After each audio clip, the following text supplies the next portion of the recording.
सकाळची छान अशी सुरुवात झाली आहे आणि मी तुम्हाला आज सांगणार आहे की माझ्या मूळव्याधवर आणि गुडघेदुखीवर मी काय उपाय केला ते. आणि हे बघा, मी असा काढा घेते. हे 2 टाईपचे काढे आहेत जे मला सकाळी अंशापोटी घ्यायचे असतात आणि त्यानंतर मी टिफिनसाठी तयारी करायला घेतली. आज करायचं होतं इडली, सांबर आणि चटणी. त्याच्यामुळे इडलीसाठी डाळ भिजू घातली, ती कुकरला लावून टाकली. त्याच्यामध्ये कांदा आणि हे पंपकिन टाकून घेतलं, कारण का पंपकिनचं सांबार मला खूप खूप आवडतं आणि ह्यांना तर फारच आवडतं. ह्यांनी म्हणतात तू जे सांबार करते ते बाहेर कुठेच मिळत नाही. आणि मला असं बोललं की असं वाटतं वाव किती छान, खरीच मी खूप छान सुगरण आहे. खरंच मला पुरणपोळ्या नाही जमत एवढं छान, पण मला सांबर इडली हे खूप भारी जमतं. मग इकडे सांबाराची तयारी करून ठेवली. चिंच वगैरे भिजू घातली, कारण का सांबारला फोडणी देताना लागते. कुकर लावून घेतलं आणि मग इडली लावायला घेतली. इडलीला छान तेल लावून घेतलं इडली पात्राला आणि मग आपलं जे आपण काल बॅटर तयार करून ठेवलं होतं ते लावलं आणि इडली इतकी मऊसूत छान झाली होती.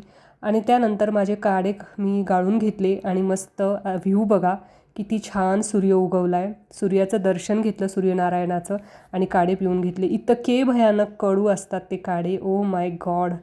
मी तर घरच्या माझ्या सगळ्यांना सांगते की तुम्ही पिऊच शकत नाहीत, पण मी पिते कारण का मला माझं दुखणं कमी करायचं आहे.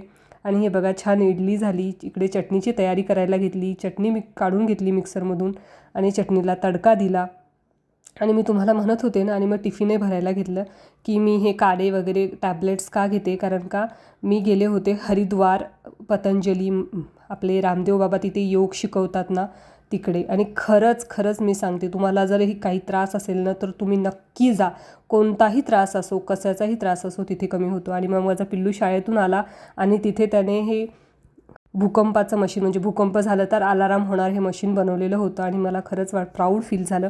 मग नंतर घरातले सगळे कामं केले बिग बॉस बघत बघत. आजकालचं तर माझं झालं आहे, भांडे घासायचे, स्वयंपाक करायचा आहे तर बिग बॉस बघत बघतच सगळं करायचं. आणि पिल्लूची ड्रॉईंग करणं सुरू होतं आणि त्याने हे अशी ड्रॉईंग केली होती, इतकी छान वाटत होती. मग रात्रीही डोसा खाल्ला आणि आजच्या दिवसाचा शेवट केला. तुला सर्दी झाली होती त्यामुळे ही पोटली तयार केली.